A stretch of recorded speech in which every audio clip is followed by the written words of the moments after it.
Et ces forces, nous avons dit que ces forces sont responsables de l'occultisme. Quand vous voyez des gens dans l'occultisme, les gens sont ancrés dans l'occultisme, ce n'est pas que les gens vont entrer dans l'occultisme comme ça, d'eux-mêmes. Non.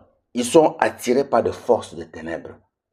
Et quand vous entrez là-dedans, ce n'est plus facile de sortir parce que vous êtes sous le contrôle, sous la menace de ces forces qu'on appelle les forces de ténèbres qu'on appelle les princes du monde des ténèbres.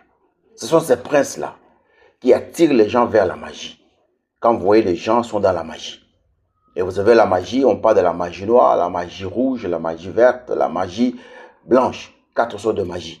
Et toutes ces magies-là, ce sont ces forces-là qui sont responsables, qui amènent les gens vers la magie.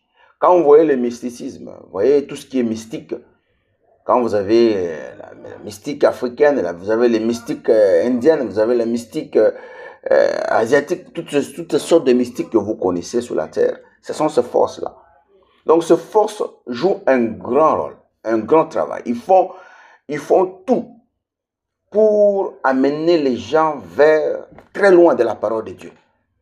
C'est-à-dire que ces forces ne vous donnent pas la chance de pouvoir avoir la parole de Dieu.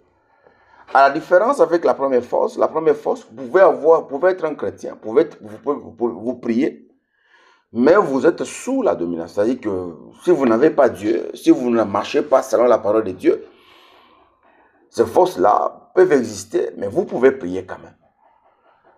La deuxième force aussi, elle peut venir et à tout moment, elle peut créer des dégâts et vous partez. Mais la troisième force, son travail, c'est de faire quoi? De vous éloigner de la parole de Dieu. La troisième force, fait un effort, fait tout pour que les gens n'adorent pas, les gens ne prient pas. C'est-à-dire que vous éloignez de la parole de Dieu et vous amenez dans des chemins de la perdition, dans des voies obscures comme la magie, dans des voies obscures comme le mysticisme, dans des voies obscures comme le satanisme, dans des voies obscures comme toutes les voies démoniaques que vous connaissez. Ce sont ces forces-là qui sont responsables de ces choses. Et comme nous avons dit, ces forces travaillent beaucoup avec les milieux intellectuels, dans les universités, dans certains milieux qu'on appelle milieux de théologie, pour ne pas citer les noms, qu'on dise que non, on a cité tel ou tel. Dans certains milieux de théologie, ces forces sont là. Ces forces sont là pour amener des pensées qui sont complètement démoniaques, des pensées corrompues, pour pousser les gens vers l'athéisme. Ces forces sont là, dans le milieu des théologies, dans les universités, dans le milieu scientifique, dans le milieu des recherches. Ces forces sont là pour corrompre beaucoup. Et des fois, on nous parle de quoi? On nous parle on dit que les gens reçoivent la connaissance. Oui, Dieu nous donne la connaissance. Dieu est le maître de la science. Dieu, c'est celui qui a amené toutes choses à l'existence. Dans ses calculs, dans sa manière de faire les choses.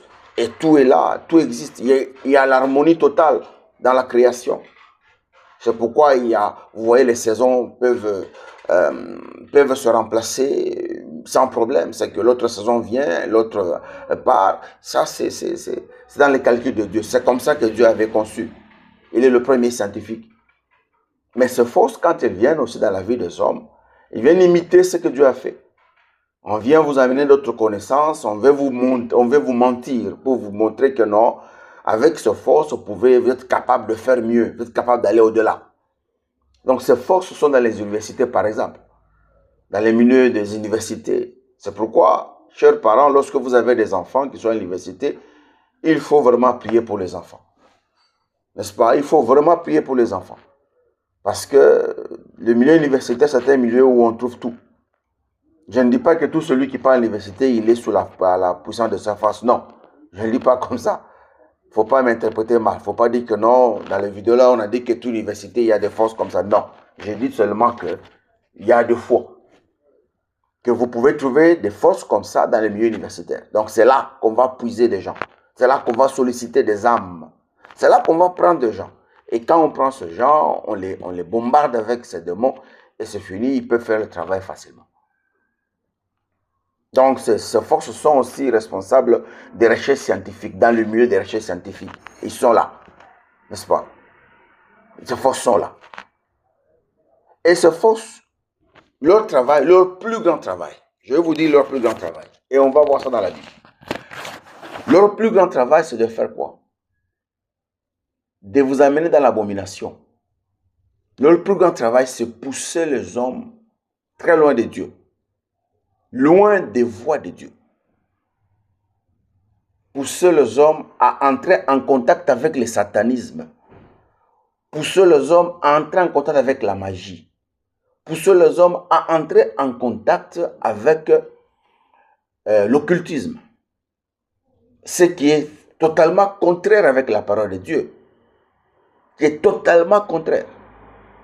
Dieu ne nous donne même pas une seconde. Il ne veut même pas entendre ça. La parole de Dieu nous défend totalement d'entrer en contact avec la magie, le satanisme et l'occultisme. La parole de Dieu nous défend ces choses. Nous allons voir ça. C'est que la parole de Dieu dit en Deutéronome 18, au verset 9. On peut lire ça. Voir ce que la parole de Dieu nous dit. Ces forces veulent nous amener à entrer en contact avec la magie, avec la sorcellerie, n'est-ce pas, avec l'occultisme, avec toutes les sciences mystiques. C'est ça, ces forces-là. Ce qui est vraiment contraire à la parole de Dieu. Ce que la parole de Dieu défend totalement. Dieu nous défend totalement. La parole de Dieu nous défend catégoriquement d'entrer dans la magie, d'entrer dans l'occultisme et d'entrer dans le mysticisme. Que dit la parole de Dieu à ce sujet? Nous prenons Deutéronome 18, au verset 10. On peut commencer avec le verset 10. On dit ceci. Qu'on ne trouve chez toi personne qui fasse passer son fils ou sa fille par le feu. N'est-ce pas? Ce sont les pratiques de Babylone, les pratiques de l'ancien temps, les pratiques qui se faisaient en Babylone, les pratiques mystiques, les pratiques démoniaques, les pratiques diaboliques. Et qui sont derrière ces pratiques-là? Ce sont ces forces, ce sont ces démons dont nous appelons princes du monde des ténèbres. On continue avec la lecture. Qu'on ne trouve personne chez toi, plutôt, qu'on ne trouve chez toi personne qui fasse passer son fils ou sa fille par le feu. Personne qui exerce le métier de devin. Vous voyez? C'est interdit. D'astrologue, d'augure et de magicien. Donc ces métiers-là qui sont décrits ici, les métiers d'astrologue, d'augure et de magicien, ce sont des métiers qui sont en contact direct avec ce démon qu'on appelle le prince du monde des ténèbres. Le magicien, les occultistes, les mysticistes, si on peut les appeler comme ça, ils sont en contact direct avec le prince du monde des ténèbres. Ils reçoivent tout ce qu'ils font, ça vient de là. C'est pourquoi la Bible nous dit de ne pas être en contact avec sa force. C'est pourquoi Dieu nous défend catégoriquement. Mais ces forces veulent nous pousser à aller très loin de la parole de Dieu. Ces forces veulent nous rendre incrédules. Ces forces veulent nous rendre athées. Ces forces veulent à ce que nous ne puissions pas lire, comprendre la parole de Dieu. Parce que nous allons découvrir ce qu'ils sont. On continue la lecture. N'est-ce pas? On parle de magiciens, d'enchanteurs, personnes qui consultent ceux qui évoquent les esprits ou disent la bonne aventure. Personne qui interroge les morts. Car quiconque fait ces choses est en abomination à l'Éternel. Et c'est à cause de sa abomination que l'Éternel, ton Dieu, va chasser ces nations devant toi. Et on termine par 13 en disant, tu seras entièrement à l'Éternel, ton Dieu. Tu seras entièrement à l'Éternel, ton Dieu. De toute ton âme, ton esprit, ton corps, tes pensées, ta vie, entièrement à l'Éternel, ton Dieu. Ces forces savent. Ils ne veulent pas que tu appartiennes entièrement à l'Éternel, ton Dieu. Ces forces ne veulent pas te laisser, n'est-ce pas, au contrôle. Ils ne veulent pas te laisser que Dieu puisse te contrôler. Ces forces, quand ils viennent te dérouter. Ces forces donnent une fausse assurance. On te donne la sagesse qui vient du monde des ténèbres. On te donne la connaissance qui vient du monde des ténèbres. On te donne la compréhension de la science qui vient du monde des ténèbres. Comme nous avons dit, ces forces sont beaucoup plus dans le milieu étudiant, dans le milieu des étudiants, dans les milieux académiques, dans les milieux de recherche, dans les universités. C'est là qu'on trouve ces forces. Même dans certains endroits où on fait la théologie, dans certains milieux théologiques, c'est là qu'on trouve ces forces. Et ces forces, quand ils viennent, ils apportent une fausse assurance, une assurance fausse. Ils vous donnent une connaissance et vous vous réjouissez de ça. C'est pour un peu de temps. Mais ici, la Bible nous dit, en Deutéronome 18, du 10e verset au 13e verset, que Dieu nous défend d'entrer en contact avec la magie, avec l'occultisme, avec le mysticisme. Dieu refuse ces choses. Il y a une recommandation qui est donnée. Tu seras entièrement à l'Éternel ton Dieu. Tu le serviras lui seul de toute ton âme, ton esprit, ton corps, tes pensées. Rien de ce qui est pour toi ne peut servir un autre Dieu. Tu serviras seulement l'Éternel ton Dieu. Seulement lui. En dehors de lui, il n'y a pas un autre Dieu. Mais ces forces, quand elles viennent, et vous caressent dans le sens des poils, vous donnent une connaissance.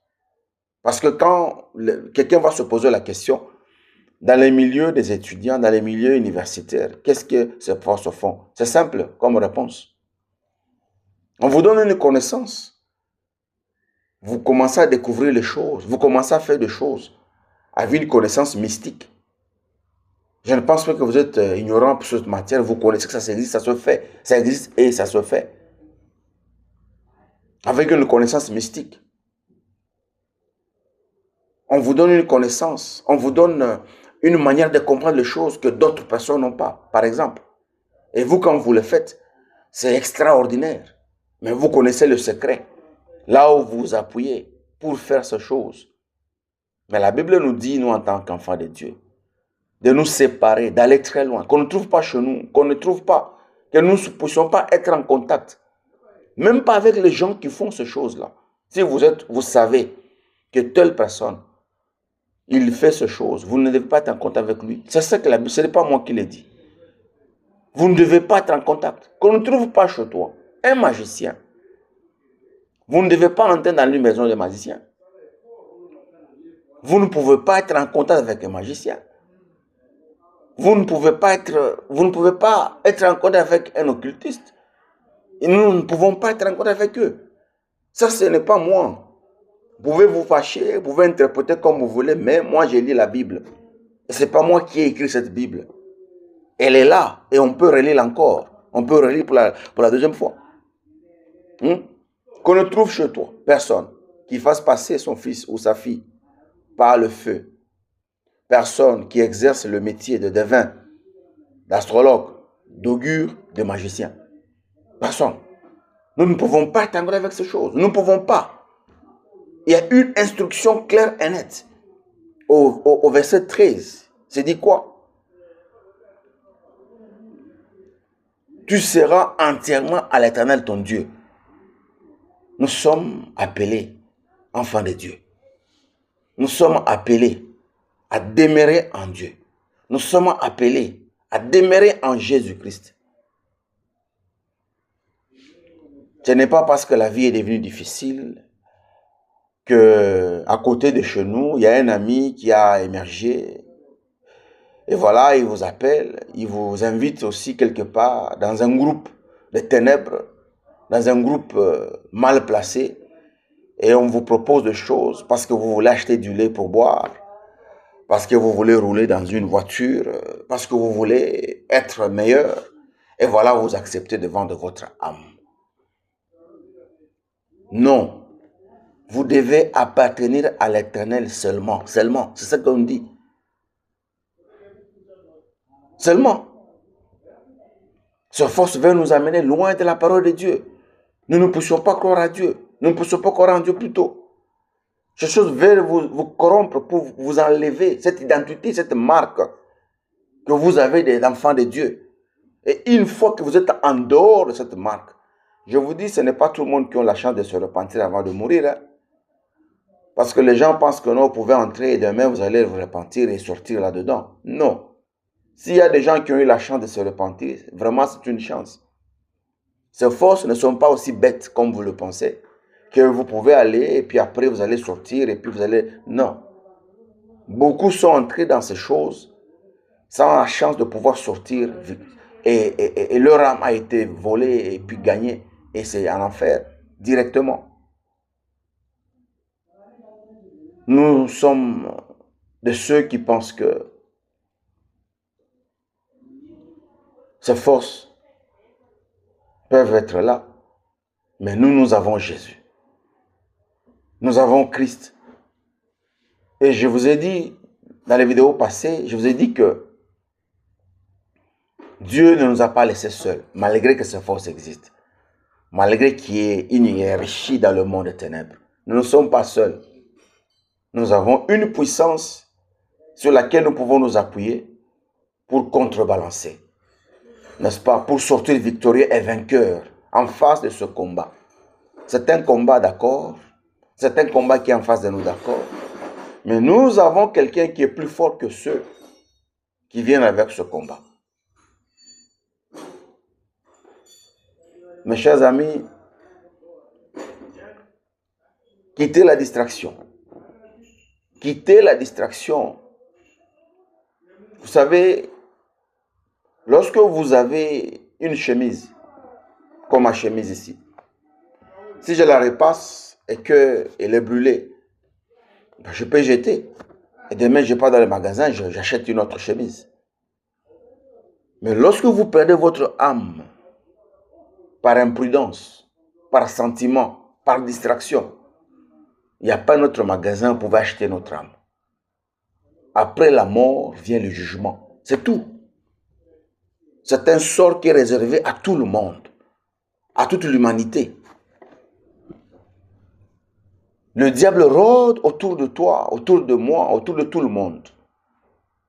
Et il a besoin de dévorer quelqu'un.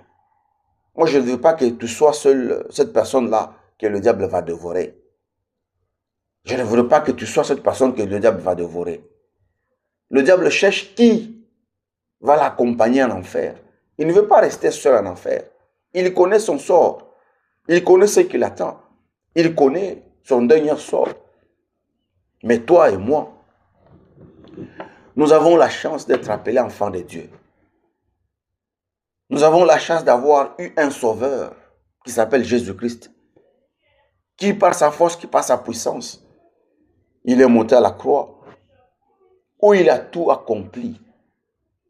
Notre salut, notre victoire, où il nous a donné la possibilité d'être appelés enfants de Dieu. Quitter la distraction. Et la distraction, c'est quoi? Qu'est-ce que moi j'appelle distraction? C'est tout ce qui se fait aujourd'hui. Regardez à gauche, à droite. Je n'ai rien contre l'église. Je suis membre d'une église. Je fais partie d'une église, d'une communauté que je fréquente. Mais je dis seulement que regardons seulement à gauche, à droite. Ce qui se passe aujourd'hui. N'est-ce pas une distraction? On a laissé l'essentiel à côté. pour s'attacher aux choses qui sont complètement bizarres, des choses qui n'ont rien à faire avec Dieu. C'est ici que je voudrais finir en disant, tu seras entièrement à l'Éternel ton Dieu. Tu as été créé pour l'adorer. Tu as été créé pour l'élever. Tu as été créé pour le servir. Dieu t'a créé, pas pour faire autre chose. Dieu t'a créé pour sa gloire à lui. Toute la gloire doit lui revenir. Nous avons été créés parce que Dieu voulait que nous puissions lui rendre gloire. Nous puissions l'adorer. Alors comment tu peux perdre de vitesse? Tu vas te retrouver, tu commences à adorer autre chose. Tu commences à aller dans le sens inverse des choses. Tu commences à aller dans le sens de perdre l'équilibre et d'aller en enfer. Les forces de ténèbres, ils ne te diront pas que nous sommes forces de ténèbres. Ils ne te diront pas que nous sommes venus pour t'amener en enfer. Non. Les forces des ténèbres, quand elles viennent, elles ne viendront pas pour te montrer leur intention. Mais ce n'est qu'à la fin. Peut-être quand tu seras dans un cercueil où on ferme tout, où il n'y a plus moyen de rentrer et refaire encore la vie. En ce moment-là, tu rendras compte que, waouh, c'est fini. Je suis perdant. Mais il n'est pas encore trop tard pour quelqu'un. Il n'est pas encore trop tard de prendre une décision, une bonne décision. Celle d'appartenir, comme on nous dit en Deutéronome 18, 13. On nous dit, tu seras entièrement à l'Éternel ton Dieu. Il n'est pas encore trop tard. Si tu vis, si tu vois, si tu peux respirer, si tu as encore le deux pieds sur terre, il n'est pas encore trop tard de prendre une bonne décision. Si tu es dedans, je vais te dire, mon frère, je vais te dire, ma soeur, que tu peux prendre la bonne décision. Seul de faire demi-tour, celle de retourner en arrière et revenir vers Jésus-Christ. Et revenir vers celui qui pardonne le péché, même s'ils sont rouges comme le sang. Même celui qui pardonne le péché, même si ce péché sont plus rouges comme le sang, il est capable de le pardonner. Même si tu as fait 100 ans dans ces choses, mais si aujourd'hui tu prends la bonne décision, celle de rentrer vers lui, de rentrer seulement vers lui. Il ne va pas te dire parce que tu es parti. Non. Il fera comme ce père-là a fait avec son fils. Le fils qui était perdu, qui était parti dans l'ambiance avec l'argent de son père. Et après, il est rentré. Le père n'a pas questionné. Le père n'est pas allé d'abord commencer par dire, voilà où est l'argent que je t'avais donné. Non. Le père a vu l'âme de son enfant. Le père, c'était la vie de son enfant qui était de valeur de grande importance. C'est la même chose avec toi. C'est la même chose avec moi. Prends la décision. Prends la bonne décision de rentrer. L'apôtre Paul nous avertit. L'apôtre Paul nous dit, quand il nous donne ces choses, c'est pour que nous puissions ouvrir les yeux et comprendre que nous devons appartenir seulement à Dieu. Tu seras entièrement à l'Éternel ton Dieu. Seulement. Nous ne pouvons pas partager notre âme avec une autre chose. Avec une autre chose. Nous ne pouvons pas appartenir à une autre. Non, nous devons appartenir uniquement à l'Éternel notre Dieu. Nous allons continuer la fois prochaine avec la 4e force, toujours dans Ephésiens 6, 12. Et après les forces, nous allons voir les armes que nous allons utiliser pour combattre ces forces, pour nous opposer à ces forces. Pour aujourd'hui, nous arrêtons là. Que mon Seigneur vous bénisse. Que Dieu soit avec vous. Merci, merci beaucoup. Ciao.